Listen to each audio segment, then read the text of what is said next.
সকাল সকাল বসের মাথাটা গরম, তাই একটা বিড়ি খেয়ে লইতে আছে। কারণ পাম্পের মধ্যে পাম্পটা ফিটিং করিয়া পাম্পের মধ্যে আতুর ঢুকায় ধুয়া দিছে।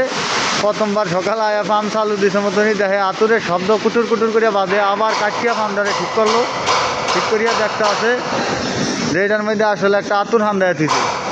কারণ হে আতুর দ্বারে বাই করলো, বাই করিয়া হন আবার পাম্পটা সকালবেলা চালু দিয়া লাইলো। মোটর মেশিনটা এইটাই রানিং করিয়া বসে। আজকে 12টা বাজে বিদায় বসের। আজকের পর আর বছরে কেউ দেখবেন না। বসের মনটা খারাপ, সকাল সকাল এত বড় একটা ভুল করিয়া লাইলো কাজে। দেখেন বসে একশো বিড়ি খাইতে আছে, পুরা আউলা মাথা মুথা পুরা গরম। ঠিক আছে, আমাকে মেশিনগুলা বসে কয় ভিডিও করিস না, আমি বিড়ি খাইতে আছি, এটি মানুষে দেখলে খারাপ করবো, মেশিনগুলা ভিডিও কর।